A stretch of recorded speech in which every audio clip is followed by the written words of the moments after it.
Bonjour et bienvenue dans cette vidéo dans laquelle je vais vous présenter l'accompagnement des équipes pédagogiques du BTP CFA des Pays-de-la-Loire sur notre plateforme LMS Aptis qui s'est déroulée durant cette période de crise sanitaire. Durant cette période de confinement et jusqu'à maintenant, nous avons mis en place un dispositif d'accompagnement de nos formateurs sur l'appropriation de notre plateforme LMS appelée Aptis.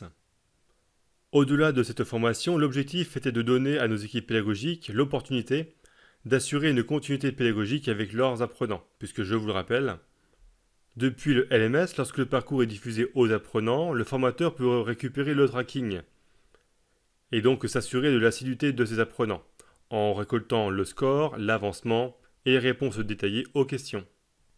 Et c'est donc dans ce sens que cette offre de formation que je vais vous présenter a été construite et déployée dans notre région des Pays-de-la-Loire.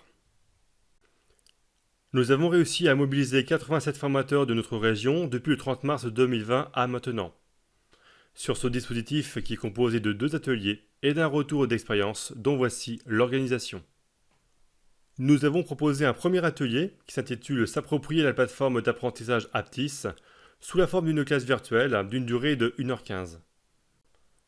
Avec pour objectif de s'approprier l'environnement de la plateforme d'apprentissage, de consulter la bibliothèque régionale qui compte actuellement 640 modules en enseignement général et professionnel, et surtout, comment animer son groupe d'apprenants avec l'usage du forum. Et donc l'enjeu de ce premier atelier était d'exposer à nos formateurs les usages pédagogiques d'une plateforme d'apprentissage, mais aussi de leur donner des points de repère sur notre LMS. Ensuite, nous avons proposé un deuxième atelier qui s'intitule Construire un module de formation et le diffuser à ses apprenants. Il s'organise autour de 2 classes virtuelles de 1h15 chacune sur Skype. La première classe virtuelle a pour objectif de créer simplement et rapidement un module avec l'outil auteur de notre LMS. Durant cette classe virtuelle, 2 scénarios de modules ont été proposés et je vais vous les présenter. Donc un premier scénario où je diffuse une synthèse de cours et j'évalue ensuite l'apprenant avec des activités de questionnement. Ou alors un deuxième scénario où je diffuse un module sur un objectif pédagogique d'une séance avec l'emploi d'une démarche déductive. Donc je pense que vous l'aurez compris, le but du module était de diffuser un apport notionnel et d'évaluer l'apprenant sur la bonne compréhension de cette notion.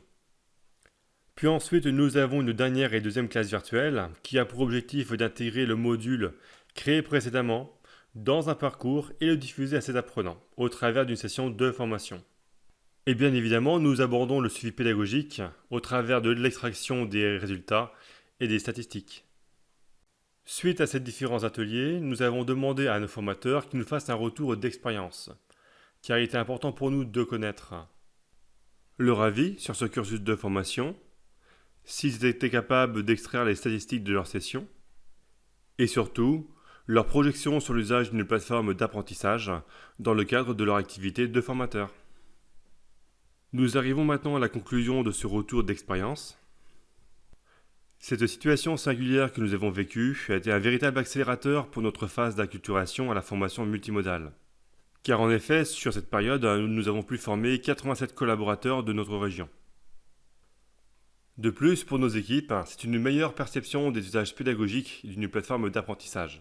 Car en effet, suivant la stratégie pédagogique du formateur, le module peut s'intégrer avant le présentiel, pendant ou après son présentiel. Et enfin, c'est une expérience utilisateur à pleine échelle au niveau des CFA de notre région. Cette présentation est maintenant terminée. N'hésitez pas à nous contacter si vous souhaitez de plus amples informations sur notre retour d'expérience.